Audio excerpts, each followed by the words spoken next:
I love this game. Took me from rags to riches. Let's go. Chill, chill, chill, chill, chill, chill, chill, chill. When I was a kid, I used to go to the park and watch the ballers play, wishing that would be me one day. I was intrigued by their love of the game. They weren't getting paid, but they loved to hear them scream their name. They were determined, motivated, focused to win. And after they played all day, they would play again. They worked hard and would hardly rest. They knew the form of... Okay. Tapped in. Yo, what's up? Welcome to Cut the Deck. I am your host, Isaiah. We here with Roger. How you pronounce your name? Your last name? How would you say it? Roger. I don't want to get it wrong. It's all good. Oh my gosh. Moute A Bidias. That's close. Moute A Bidias. Moute A Bidias. So you out, Yeah. you out there? Are you on the West Coast right now? You out there on the Bay? In the Bay? No, I'm actually in LA right now. Really? How you doing? Yo, so I know your story was kind of intriguing to me. I don't know. I don't know how I came upon it. I was reading about Juan Toscano, and then I read about you. And basically, Okay. you went from averaging 1.1 points in college to the NBA, on the cusp of the NBA. I think either a two-way contract or just with Santa Cruz Warriors. Like, how are you feeling right now? Like being a professional? I feel blessed, man. I mean, I feel blessed. Honestly, bro, this is not given. You know what I mean? Like, there was a joke we used to make with my teammates, even back in college, that, yo, we weren't supposed to be here. And, you know, like you said, looking at my story, like I wasn't supposed to be in the position that I am. So even just being here is a blessing. So everything I get, everything I have, like this, I'm grateful for it. Right. So where did it start for you, basketball? Okay. It started in Africa. It started in Cameroon, and it started. I'm Nigerian too, so I definitely understand. Oh, really? Yeah, bro. Okay, that's what's up. Yeah, man. For me, it started back home. You know, I was 13 really when I started playing. And yeah, that's where everything kind of started. I was playing soccer at the time. Basketball wasn't a thing for me, to be honest. It wasn't. My dream was to be a professional soccer player like every other African kid out there. So yeah. Yeah, I understand. So I guess like when did it click and like when did you be able to come to the States? So it really clicked. So I had three older brothers that played basketball. One was here. Well, all three of them were already here. My older brother who's playing in the NBA, Luc Mbah A Moute. That's your older brother? Yeah, that's my older brother. Whoa. You didn't know that? I thought that was like your cousin or your uncle. No, that's my brother. Luc Mbah A Moute is your older brother. Yeah, that's my older brother, man. So I think what it really clicked is I think I watched him in the Final Four and stuff. Yeah. And I was like, man, this is cool, you know, to be on TV, like, you know, play this game. And I kind of just was like, all right, like let me kind of try it out, you know, like let me see. And it was kind of fun. So that's kind of, I was like, oh, let me try it to see how far I can get with this thing. Right. And so where did your brother play at? He played in college? He did. He went to UCLA. I don't know why I didn't know that. And then you ended up going to Cal, right? I ended up going to Cal way later, 2013. Yeah. So when you went UCLA and then obviously him having NBA success, what was it like being the brother of an NBA player? Like, what was that like? Honestly, bro, at the time I wasn't really a basketball fan, so I didn't really like realize what it really was. But what was big for me, not even just me, but he was the first one really to do it at that level for where I'm from. Right. So, you know, as a basketball player still back home, having, you know, an NBA brother in the NBA, it was huge. It was like, man, like every kid was looking up to him. Like we were all looking up to him. Like, man, like if he did it, like we can do it too. So it was, you know, it was great to be able to touch him and be able to like connect and have these like, yo, like how, you know, how does this, like, how's this and how does that feel? But I think it was only till like later on when I started really hooping that I started to like really understand like, yo, like being in the NBA, like what it entails to be in the NBA, and like the knowledge of the game. I could ask for better advice, like defensive schemes, like a lot of different stuff that I could read. And that's when it really became like helpful, and it really became like a big thing for me. Right. And so now, I guess we don't got to go to like specifics, but I know. So high school, you was in Cameroon. For a bit of it, I actually went to high school. I actually came here. Sorry for the noise. I'm outside. Yeah. Oh, so if you can't hear me, let me know. But I actually came here at my sophomore year of high school, and I went to Moute Academy. So I did my last 3 years of high school here. I did 2 at Moute, and I finished at Notre Dame Prep in New England. So I did the high school here in the U.S. Right. And then to Cal, what other offers did you have out of high school? At the time, it was Cal, Marquette, Iona College. I didn't, and then I think, what was that school? George Mason. Oh, wow. George Mason. So I was a late bloomer, man. I didn't play my first 2 years at Montverde. I didn't play at all. Like, I was on JV team for a good part of it. And then like literally, and then, so I left there. The coach brought me in. There was a new coach, Kevin Boyle. I played for him for 1 year, and then I left there, went to Notre Dame Prep. Then I played there. That's when I was really able to like really hoop and stuff. And I was a late bloomer, man. I had that 1 year, play well, started, having people look at me, and then I just ended up being at Cal. And so did you figure Cal Pac-12? Were you thinking NBA? Like, okay, I'm going Pac-12. Yeah, I mean, honestly, like for me, it was like, man, I just want to like, obviously every kid want to play Division I college basketball, right? That was my goal. And at the time, honestly, I was like, man, I'm going to prep. Like after my senior, I was like, like whatever I get, cool. Like if not, like I could still do one more prep year. And really, now that people like know who I am, I can play some more and then really get better offers. Because man, I'm getting Pac-12. Imagine what I get after. Then Cal came in. I took my visit. And like after, I honestly didn't know Cal. Like I was like, I heard of Berkeley. I was like, I didn't know Cal was a thing. Like I was like, yo, I didn't know it was a big school like Pac-12, like this and that. So when I heard about it, I took my visit. I was like, man, it's the Bay, it's Berkeley. I was like, man, this is dope. I was like, this is all I need. Like I can't really look for anything else. And I pretty much committed after my visit. Wow. And so freshman year, I guess like what was the mindset? You're like, I'm going one and done. Like what was the honest mindset you coming into college? Like NBA, I'm going like one and done. I'm going 2 and done. Like, bro, I was just honestly, bro. I was like, I just want to play. I just wanted to play because I hadn't played up till then. I played literally. I told you I started hooping like 14. I played the league over there, and our league is maybe like 12 games at the most, 12 at the most for the level I was playing at. So I played that league, and I came here. I went to Montverde, didn't play, and I only played till my senior year. So I really only had a year and a half of basketball, if that. So when I went to Cal, I was like, I mean, shit, I'm not even expecting to be playing freshman year, but I was like, yo, I just want to play because I know by the time I'm done, like if I really get the reps, like I just did this in 1 year. Imagine what I can do, if I have 4 years and really get to, like to play, to be on the court and stuff like that. So that was my mindset. I was like, man, I think I can make it to the NBA because I played against these kids in high school who were, supposed to be this, supposed to be that. And, I was dominant. I had great numbers that year. So I was like, man, yeah, like I can make it, but let me just take it one step at a time and see what that gets me.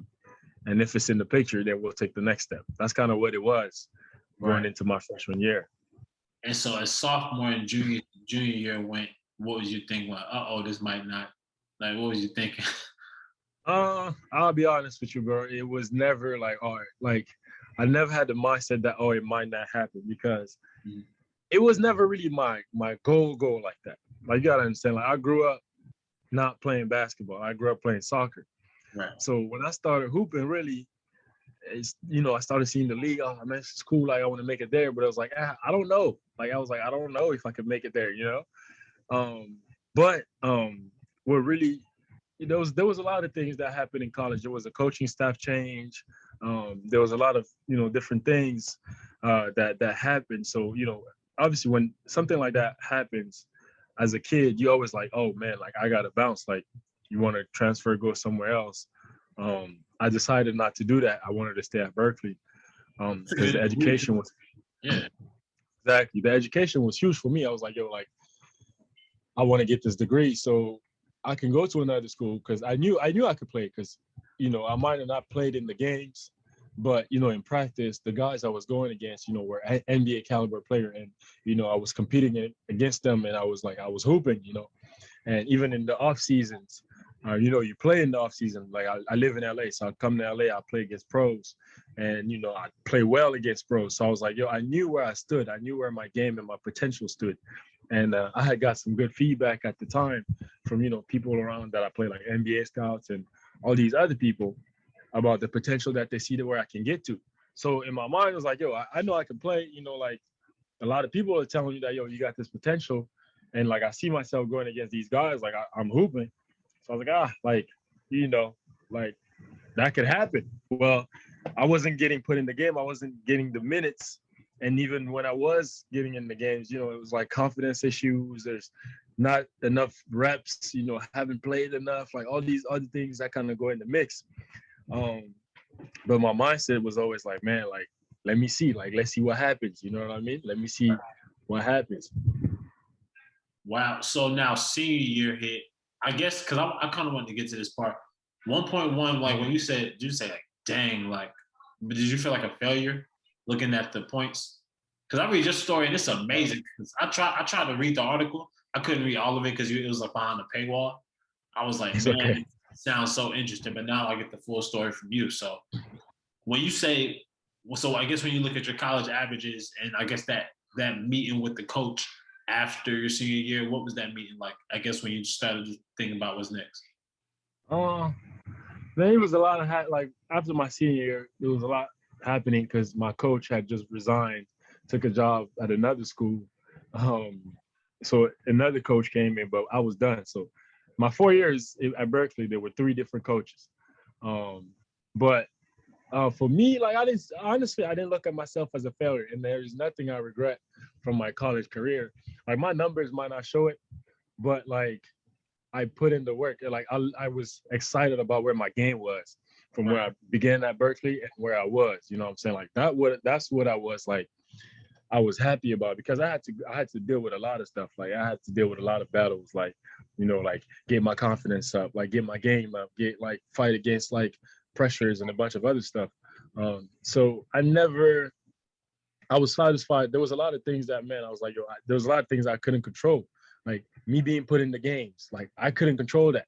You know what I'm saying? Like, and it took me a long time to realize that, like that, like there's things that I just can't control, but I try as much to control my game, to control like the work that I put in. And I put in a lot of work. Like when I was in college, bro, like I put in a lot of work, off season, like in season, all that stuff. So by the time I was out, I was the way I would like my game, I was happy about that. I was like, man, like I know I can play. I don't have the numbers, I don't have the recognitions or whatever. If my career is done right now, I'm happy because I'm like, yo, like from where I started to where I'm at, I'm like, yo, I could play. Like I pleased myself, if I can say it that way. So the mindset was like, yo, like it always was. It's like, yo, like I know I can play. Like I've shown myself that I can play. Like I'm happy with that. Now let's see where that takes me. You know what I mean? So that kind of what it was. Right. And so were you laughed at when you kind of made that jump? You're like, this is what I'm doing. Like what was like the thought process, okay, I'm still gonna try and make this jump, despite what anybody say. Like what was that like? Yeah. Well, I wasn't necessarily laughed at, but there was a lot of people, I mean, still to this day, obviously, that didn't believe that I can go anywhere, I can do anything. You know what I mean? I got one, I was averaging 1 point in college. Like I'm a nobody, right? Like I'm a nobody. But so there was a lot of people that, yo, this kid, like, he's just a defender, he can't shoot, like no offensive game, he can't do this, he can't do that.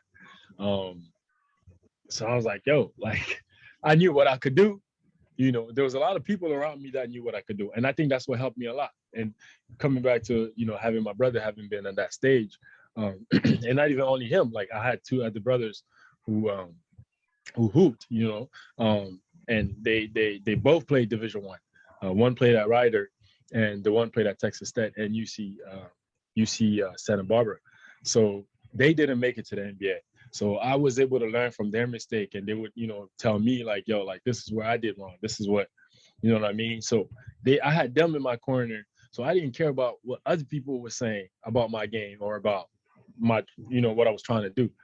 And, you know, I think for me, it was like, yo, like, I don't have any expectations from anybody.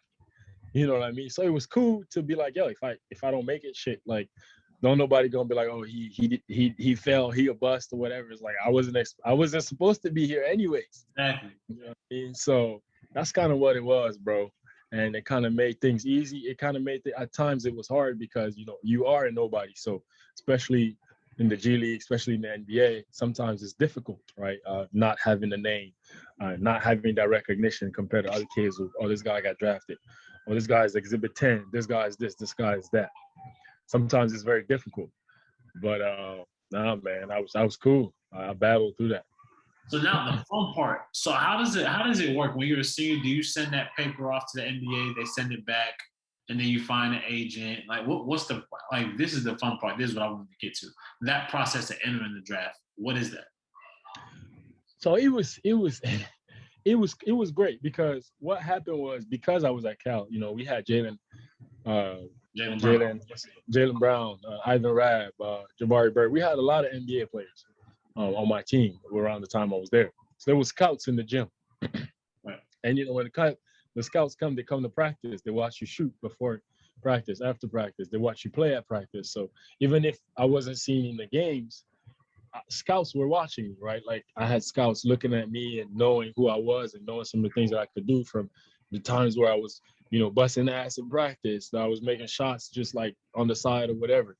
So I was able, I did have an agent at the time when I came out of college, and my agent was able to get me some workout based off of just those things, me able, like kind of being seen, right? So I was extremely lucky, extremely blessed to get a few workouts out of that. I went through those workouts, but and then I entered the draft, obviously. On the draft, yeah, you put your name in, you know, they put your name in the draft or whatnot, make you draft eligible. I remember draft day, like I did those 5 workouts. They went cool.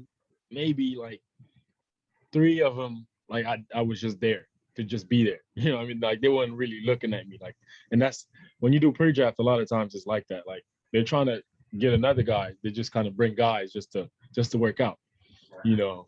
And I was aware of those things. Like, and that's one thing that helped me because like I was like, yo, like I was aware of a lot of, and you know, my brother helped me a lot with that too. Like I was aware of a lot of the shit that was going on around the NBA and around the professional basketball world. So like all those little frustrations, I was kind of like, I was able to get through that. So you enter the draft. I remember draft day, like I'm not looking at the draft like my name is about to call, you know. I'm waiting for draft to finish so I can find out if I get a summer league deal, or that's what I was like. That was my draft. Like I was like, I'm waiting to get a summer league deal. I'm not trying to get my name called. I mean, I was hoping like, hey man, if some crazy thing happened, I get my name called, great. But I was like, I know I'm not getting drafted.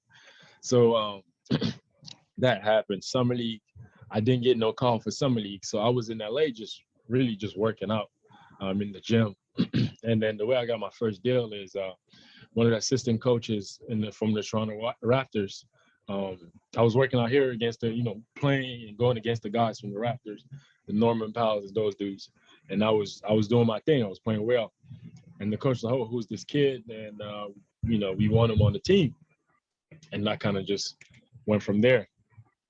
So did you play at UCLA, the Rico Hines runs? Back then, no, but we had these runs in Santa Monica. I played at Rico's run over the summers. You know, I've been in LA for a long time, but I played in all the runs. But this was in the gym, in the agency's gym. So you had a bunch of NBA players coming in. And speaking of confidence, I think that's the one thing that kind of helped me, because like I was going against those dudes and I was hooping. You know, it was like, man, like if I can do this, you know, against these dudes, then I'm like, yo, I got a chance, you know, like and I was seeing guys that, you know, have an NBA contract or like guys who have been in the NBA, and I'm going against them and I can compare myself to them. I'm like, oh man, like I could do that. Like I could, you know, I was like, okay. I was like, oh man, I think in a year or two I'll be able to do that. So, oh, this dude is not that impressive. So that's when things started being more like, okay, like this could happen, bro. Like it's not as far away as it seems like. And yeah, that's how I ended up going to Raptors 905. That was my first team, my first deal. Wow, how did that feel to be in? Because do y'all practice at the same place where the big club practice, right? No, the 905, they practice in a different city, 30, 40 minutes away. We have practiced in the Raptors facility a few times during the season, but it wasn't like directly. Some teams do in the G League, but for us, it wasn't like that. But what's special about that club is, you know, the Raptors 905, they're famous for their development. So did you see like, oh, is that why the Raptors are successful? Like, did you ever see that while you were in 905? No, yeah, for sure. I mean, like, I know Pascal, and like Pascal used to come down and watch this. He was already up with the team. They had just won the year before that. And, you know, I talked with him, like some of those dudes, like, you know, I would, you know, talk to them and stuff. And like, you can see like they were in there, like they were, and I could see some of the guys that the Raptors sent down and all that stuff. And they really use their G League team. They really do. Like you could tell, like they really develop their guys through their G League team, and their G League guys. Like I played with Boucher, for example, Really? and they really give them a chance. Yeah. My last year. The development, like from what you saw, you playing with Chris Boucher. Tell me about that. Like to see where he is now. Like what's that like? I mean, he was MVP of the G League. You know what I mean? He was the MVP of the G League. So like, you expect a guy like that to somewhat be in the NBA and have a chance, right? There has been MVPs. I played with two MVPs at the G League. Him, Boucher, and I forget his name. The other guy the year before that. And but for Chris, like he was killing. He was killing most of the season. And you know, the question is like, how does his game, like, you know, it's one thing to kill in the G League, it's one thing to go up there and do the same thing. And I think that you got to praise the Raptors because they really found a way to put him in, like, especially Nick Nurse, like, gave him the confidence, like, yo, like, shoot those shots, like, you know what I mean, like, do what you did, like, be able to give him the confidence to be able to do the same thing that he was doing back in the NBA. Because when you get up there, man, it's a lot of pressure. It's a lot of like, now you start overthinking stuff. So for the coaching staff to be able to allow him to just rock out like that, it just tells you everything. Yeah, I spoke with a coach from an Eastern Conference team. We talked last Friday. We just talked about 30 minutes. He was telling me what a lot of people don't know about the G League is what you want to do is find out how you'll be used in the big club. There's a lot of guys put 40 points up in the G, and it's like, that's cool, but when you do that with the big club, when you're playing for the Lakers or such and such, those guys. So finding your initiative is important. No, that's true, man. Like that's the thing is like guys in the G think that, yo, like I gotta score, I gotta shoot all these step back, these side steps and these crazy. They're not bringing you in to do that. You know, they got Steph to do that. They got Dame to do that. You know, they need you to do that one thing and do that one thing really, really well.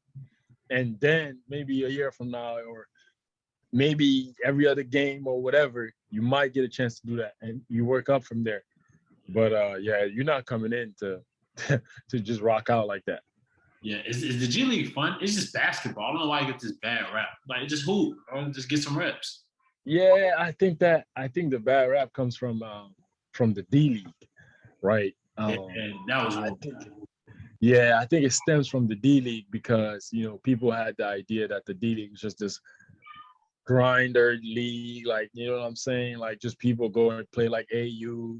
Nobody really care. Anybody can play in the D League. Like, you know, it's just like they travel in buses for 12 hours and all these things.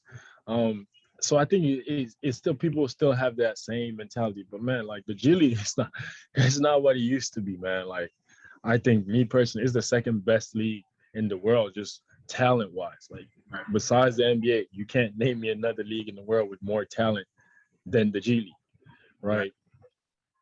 So it's fun, man. Like honestly, I had a lot of fun.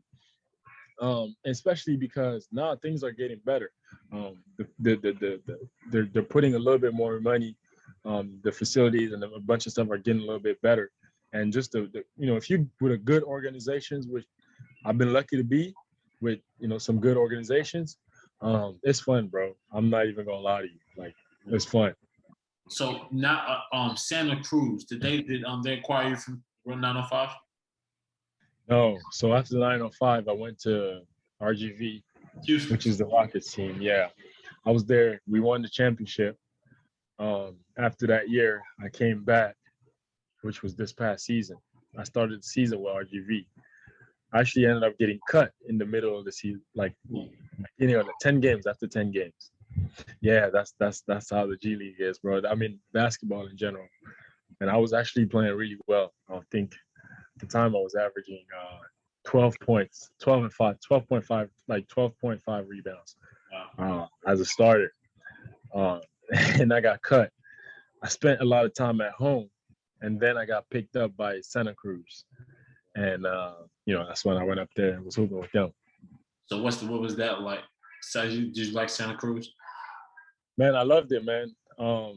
I think that, like I said, like in the G League, it's the organization. Like they have a great organization from the top to the bottom, coaching staff, GMs, all of them, man. Like it's a great organization. So I loved it, and they gave me a chance. I went out there, was doing my thing. So I had a great time out there. Right. It's unfortunate the season got cut short. It did. So are you now with them? Are you? I see you. Did you enter the G League draft? So I did. I actually ended up entering the G League draft this year. But it's a crazy season, man. I didn't get picked up, and I ended up just being at home. So I've just been home training. I'm not with the Santa Cruz, so I didn't go to the bubble necessarily this year. But I did enter the draft. I did sign with the G League and stuff. Really?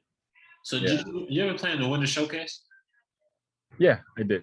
I played with it. I played it in 2K. Like it's like what's that? When everybody's watching, like what's that like? The G League is in 2K now. You play. I think you played the Winter Showcase in story mode. Okay, I don't play 2K, bro. I'm a FIFA guy, so like, yeah. In real life, that Winter Showcase, what is that like? It's dope, man. Like, you got. I think it's a week or a few days or whatever. But man, you got scouts. You play games almost every day. Everybody's there. Like the whole NBA is there. The whole G League is there. You see everybody. It's just dope, man. Y'all are just in this. It's like a little AU tournament, but like an NBA AU tournament, And you got a bunch of scouts. You guys, y'all usually it's in Vegas. You're in Vegas. It's dope. I'm not even gonna lie to you. So it's a great experience. Right. Your time in Santa Cruz, Juan Toscano. Describe him in 2 words. In 2 words? Yeah. Perseverance, and I don't know if these are the same word, but perseverance and hard work. Yeah, because he had a similar story. I think he averaged like 4 points. Yeah. Did y'all ever have a conversation like, wow, how did we get here? Like, yeah, actually, Juan, it's funny, man. I know him since high school, man. Like quickly, right? So he was at Marquette. And I think I think Marquette was recruiting me. I used to go when I used to be in Milwaukee. I used to go play at Marquette with Juan and stuff. So I think recently, like we were talking, he's a Bay Area guy. So we were talking. He was like, "Yeah, man, I was at Marquette when you were getting recruited and all that stuff." I was like, "Oh, man, that's crazy." So we kind of talked about our stories real quick. Me going to Cal, him, being at Marquette and all that stuff, and what the stories that similar story, right? And I quickly, we played him the year before. I quickly knew about his story, but not too much.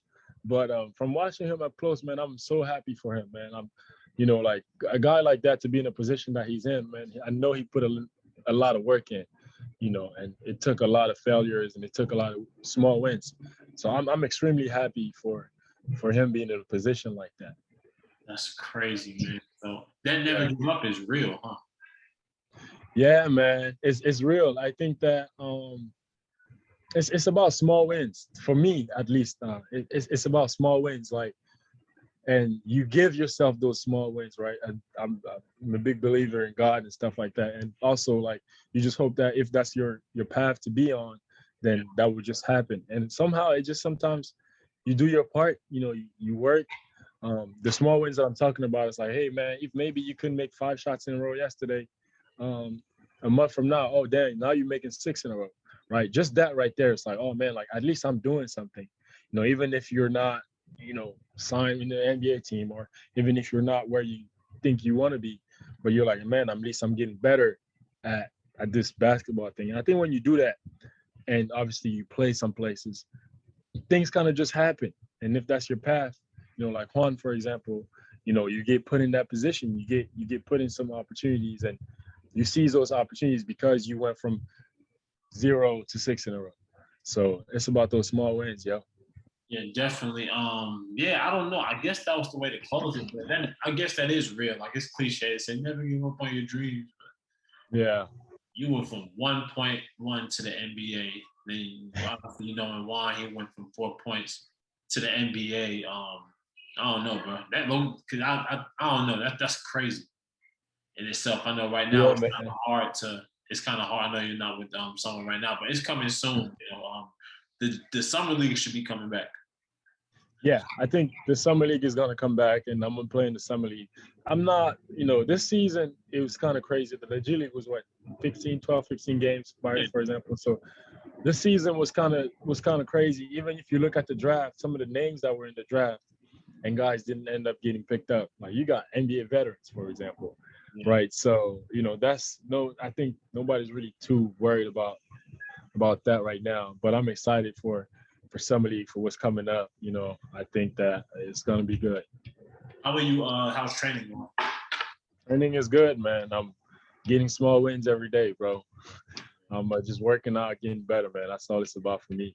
How's your brother doing? He's good. He's doing well. So, I suppose that's it, man. Like, I just wanted to learn I want to know your story in detail because I tried to read it. I was like, bro, it's a paywall. Like, I'm not gonna get 99 cents. Yeah, no. So I figured out here from you, man. But yo, thank you, bro, so much for even giving me the time, man.